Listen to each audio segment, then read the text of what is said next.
Hi everyone, welcome back to Paru Veera life style. నా పేరు పార్వతి. ఈరోజు మా పెరటి తోటలో వచ్చిన 3 రకాల ఆకుకూరలను హార్వెస్ట్ చేస్తున్నాను. ఈ 3 రకాల ఆకుకూరలను ఎలా వండాలో కూడా చూపిస్తాను. ముందుగా నేను ఈ చెంచల ఆకుకూరను హార్వెస్ట్ చేస్తున్నాను. ఈ చెంచల ఆకుకూర ఒకటే మొక్క ఉంది, కాకపోతే చాలా బ్రాంచెస్ వచ్చాయి. నేను ఈ మొత్తం హార్వెస్ట్ చేసేస్తున్నాను. ఈ చెంచల ఆకుకూరలో చాలా హెల్త్ బెనిఫిట్స్ ఉన్నాయి. ఇందులో ప్రోటీన్స్, కార్బోహైడ్రేట్స్, అలాగే ఖనిజ లవణాలు, fibre, calcium, iron, phosphorus, magnesium అన్నీ ఉన్నాయి. సేమ్ మన తోటకూరలు ఎలా ఉంటాయో ఇందులో కూడా అలానే ఉంటాయి. కాకపోతే వీటిని చాలామంది తినరు, కానీ వీటిని తినాలి. చాలా హెల్త్ బెనిఫిట్స్ ఉన్నాయి. అలాగే షుగర్ పేషెంట్కి ఇది చాలా మంచిది, మన కళ్ళకు కూడా చాలా మంచిది. వీటిని తింటే జీర్ణశక్తి కూడా చాలా బాగా పనిచేస్తుంది. నేను ఈ చెంచల ఆకుకూరను మొత్తం హార్వెస్ట్ చేశాను చూడండి. అలాగే ఇక్కడ కొన్ని తోటకూర ఉన్నాయి.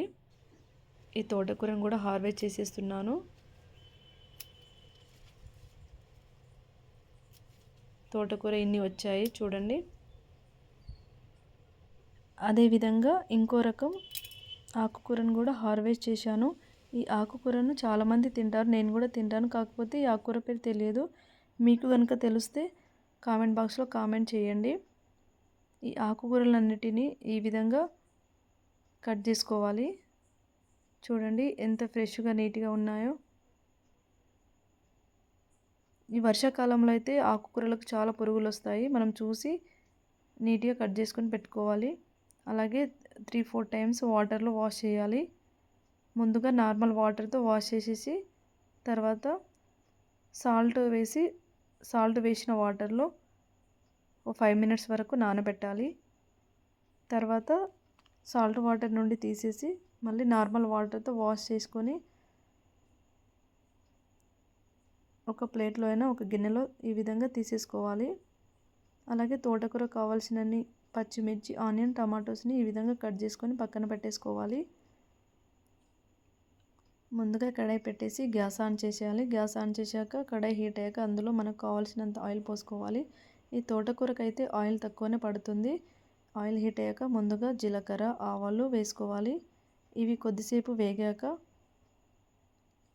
ముందుగా కరివేపాకు, అలాగే మనం చిన్నగా కట్ చేసుకొని పెట్టుకున్న పచ్చిమిర్చి, ఆనియన్ వేసుకోవాలి. వీటిని ఈ విధంగా కలిపేయాలి. కొద్దిసేపు ఉడికాక అందులో 1 టేబుల్ స్పూన్ అల్లం వెల్లుల్లి పేస్ట్, అలాగే 1/2 టేబుల్ స్పూన్ పసుపు వేసి కలపాలి.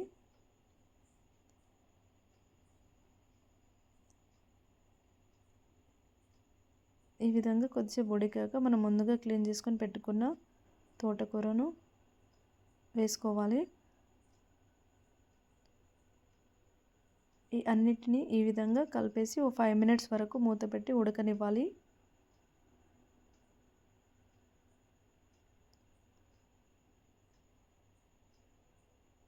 ఫైవ్ మినిట్స్ తర్వాత మళ్ళీ ఒకసారి ఈ విధంగా కలపాలి.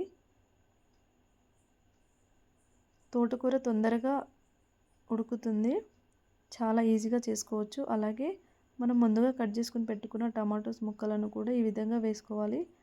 ఈ టమాటోస్ ముక్కలపై నుండి తోటకూరని ఈ విధంగా కవర్ చేసేయాలి. ఎందుకంటే టమాటో ముక్కలు చాలా బాగా ఉడుకుతాయి.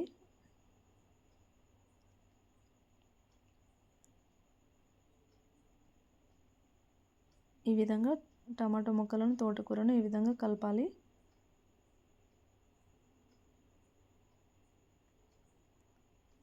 ఇప్పుడు 1 టేబుల్ స్పూన్ సాల్ట్ వేసుకోవాలి. సాల్ట్ అయితే మనం చూసి వేసుకోవాలి, మనకి ఎంత కావాలో అంత వేసుకోవాలి. కాకపోతే తోటకూరకి సాల్ట్ తక్కువగా పడుతుంది.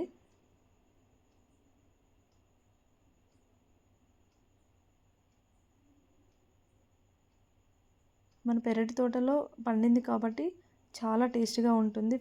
ఫ్రెష్ తోటకూర కాబట్టి మీరు కూడా ఈ విధంగా ట్రై చేసి కామెంట్ బాక్స్లో కామెంట్ చేయండి మీకు ఎలా వచ్చిందో. ఈ వీడియో కనుక నచ్చితే లైక్, షేర్, సబ్స్క్రైబ్ చేయండి. అలాగే కామెంట్ కూడా చేయండి.